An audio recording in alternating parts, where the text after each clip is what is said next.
Hey guys, and welcome to another video. Today we're going to be talking about 10 facts about the Honda Civic Si 8th generation and why it's still turning heads in 2025. See you guys on the other side.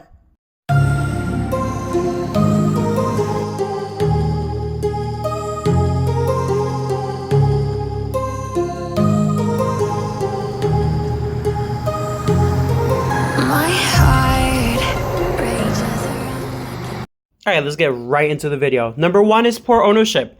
With Hondas, from my personal experiences, I've seen them go through really bad owners where they literally blow up within the next couple of weeks.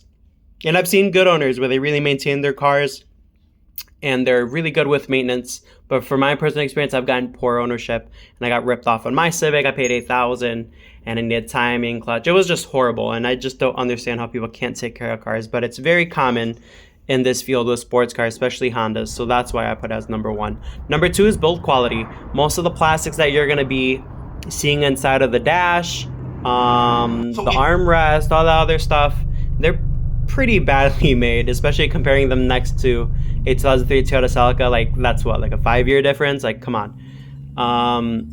So yeah, the build quality is definitely not there, and the Celica definitely beats it on that.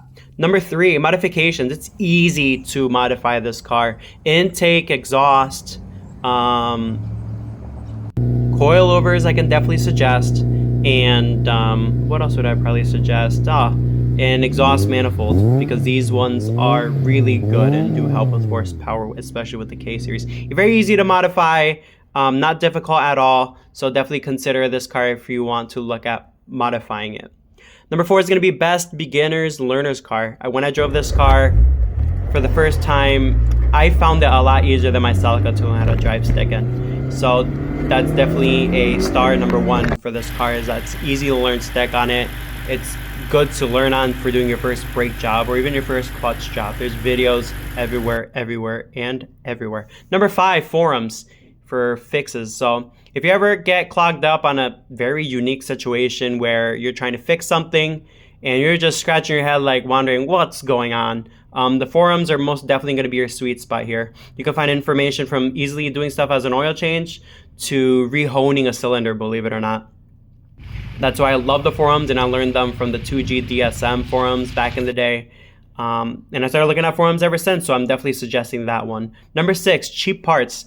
There are a lot of cheap parts out there that you can put on this car, but I'm not going to suggest cheaping out, but cheap meaning like sales. So you can find sales on Amazon, you can find sales on Rock Auto, and many of other websites. There's carparts.com.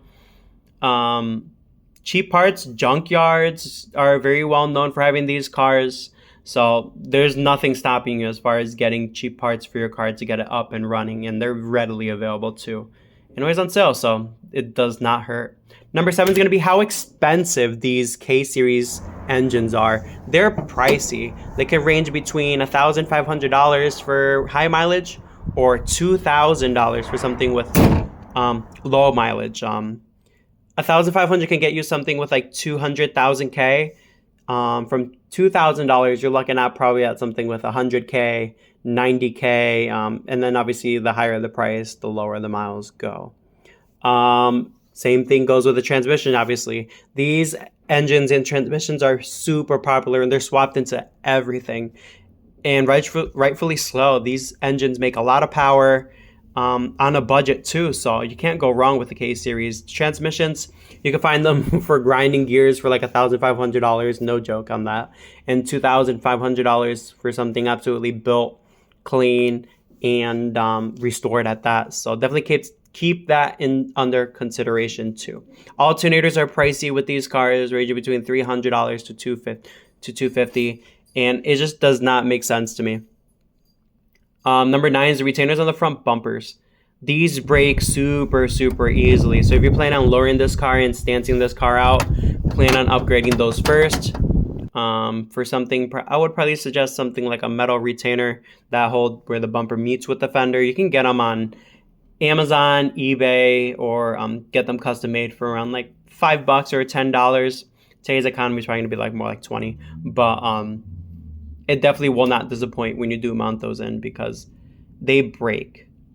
And that's the number one thing that I probably dislike about this car the most is just the retainers. Everything is just so plastic, and it sucks. It truly, truly does suck.